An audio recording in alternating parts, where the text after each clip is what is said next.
اب آ رہی ہیں 10 کمانڈمنٹس.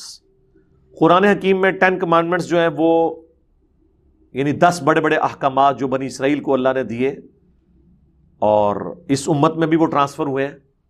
سورۃ البقرہ میں آئے ہیں, سورۃ الانعام کے اندر, اور صحیح تفصیل ان کی آئی ہے سورہ بنی اسرائیل میں, جس پہ میری تفصیلی ویڈیو بھی ریکارڈ ہے.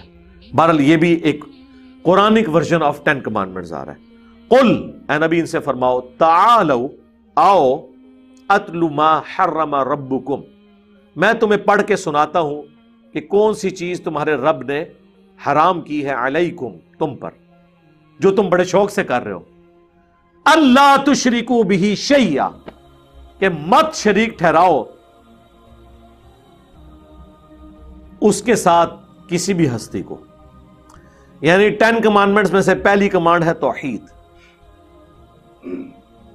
یہ بنیادی دعوت ہے جو تمام انبیاء کے ذریعے اللہ نے امتوں کو ٹرانسفر کی.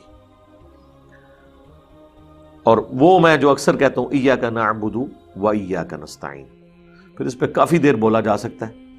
توحید کے اوپر 10 دھوکے سورۃ النساء کی آیت نمبر 48 کے کانٹیکسٹ میں جب یہ آیت آئی تھی, ان اللہ لا یغفر ان یشرک بہ, تو اس آیت کے اوپر میں نے 3 قرآن کلاسز کور کی تھی. ان میں سے بھی جو کرٹیکل تیسری کلاس تھی نا 40-50 منٹ کے, اس میں جو گفتگو تھی توحید کے اوپر 10 دھوکے, 5 قرآن سے اپنے شرک کو جسٹیفائی کرنے کے لیے اور 5 احادیث سے, وہ سب کے سب میں نے ڈسکس کیے. آج میں اسے چھوڑتا ہوں.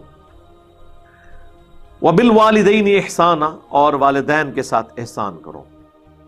وَلَا تَقْتُلُوا أَوْلَادَكُمْ مِنْ إِمْلَاقٍ, اور مت قتل کرو اپنی اولاد کو اس ڈر سے کہ وہ تمہارے ساتھ بیٹھ کے کھائیں گے, مفلسی کے ڈر سے. نَحْنُ نَرْزُقُكُمْ وَإِيَّاهُمْ, بے شک ہم ہی رزق دیتے ہیں تمہیں بھی اور ان کو بھی.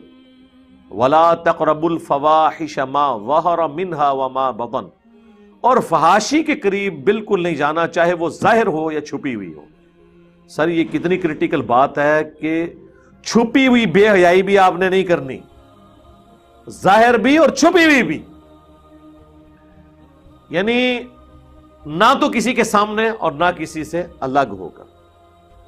اس قسم کی چیزیں پڑھنا, اس قسم کی چیزیں دیکھنا جو بے حیائی کی طرف لے جاتی ہیں, بظاہر تو دنیا کی نظروں سے وہ چھپی ہوئی ہیں, پبلکلی سامنے نہیں آپ کر رہے کسی کے, لیکن چھپ کے تو کر رہے ہیں. تو بے حیائی کا جو بھی چھپی دوستی کرنا بھی منع ہے. واٹس ایپ گروپس کے اندر یعنی میلز کا کوئی کام نہیں کہ فیمیلز کو وہ سافٹ ویئر سکھا رہے ہیں اور اس کے ذریعے اپنی دوستیاں آگے بڑھا رہے ہیں. اس کا انجام تباہی ہوتا ہے. تو بے حیائی کے بارے میں اللہ تعالیٰ کی جو اپروچ ہے وہ اتنی سینسٹیو ہے کہ کوئی بھی فحاشی کا کام نہ ظاہر میں اور نہ باطن میں, کوئی چھپا ہوا بھی ظاہر اور باطن کے اندر وہ آپ نے نہیں کرنا. وَلَا تَقْتُلُوا النَّفْسَ الَّتِي حَرَّمَ اللَّهُ إِلَّا بِالْحَقِّ, کسی جان کو ناحق قتل نہیں کرنا سوائے اس معاملے کے جو اللہ تعالیٰ نے شریعت میں کر دیا ہے, اور وہ سورۃ الانعام میں ہی گزر چکا ہے, سورۃ المائدہ کے اندر آیت نمبر 32 میں, کہ قتل کے بدلے قتل ہوگا, وہ بھی جوڈیشری کے ذریعے, یا فساد فی الارض جو لوگ کرنے والے لوگ ہیں وہ قتل ہوں گے, وہ بھی ظاہر ہے جوڈیشری کے ذریعے, ادروائز آپ کسی کو قتل نہیں کر سکتے.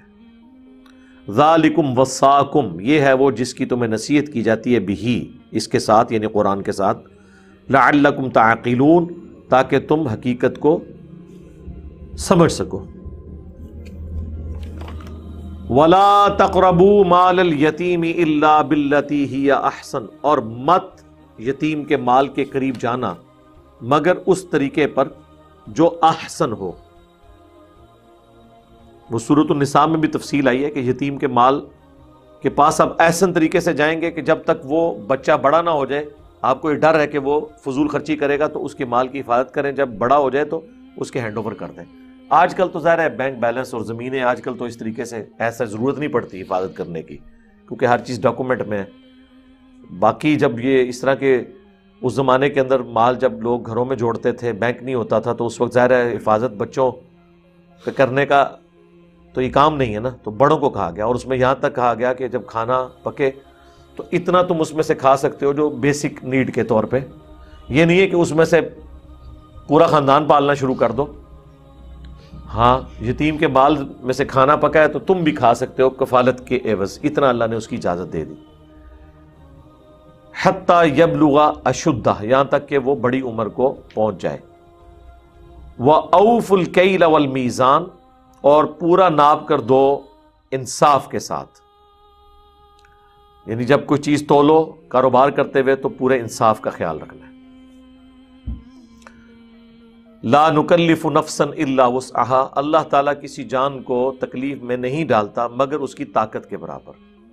یعنی حد الامکان کوشش کرو حق پہ قائم رہنے کی، لیکن اس میں وہم کا بھی شکار نہیں ہونا، جتنا آپ کر سکتے ہیں پاسبل. لیکن بالکل بھی اس کو ریلیکس نہیں ہو جانا کہ خیر ہے پھول چک معاف ہے، اس طرح نہیں. اور ایک معنی یہ بھی ہے کہ اللہ تعالیٰ جو آزمائش کسی پہ ڈالتا ہے نا، وہ اس کی طاقت کے برابر ڈالتا ہے. اسی لیے دیکھیں انبیاء پہ زیادہ آزمائشیں آتی ہیں. جو ترمذی ابو داؤد میں حدیث ہے کہ سب سے زیادہ تکلیف اللہ کی راہ میں انبیاء کو آتی ہیں، اس کے بعد ان پر جو انبیاء کے بعد اللہ کو محبوب ہوتے ہیں، اس کے بعد ان پر جو ان کے بعد اللہ کو محبوب ہوتے ہیں.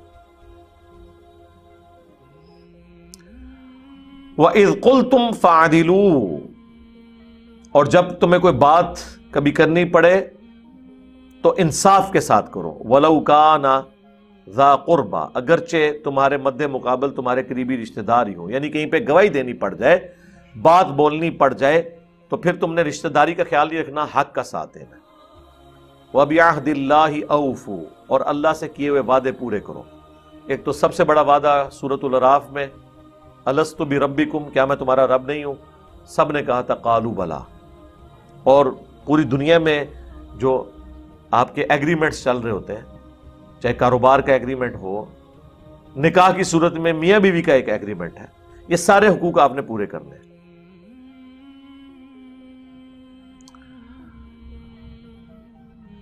ذالکم وصاکم بہ لعلکم تذکرون، یہ ہے وہ جس کا اللہ تعالیٰ تمہیں حکم دیتا ہے تاکہ تم نصیحت قبول کرو. یعنی یہ جو 10 کمانڈمنٹس بڑی بڑی آئی ہیں.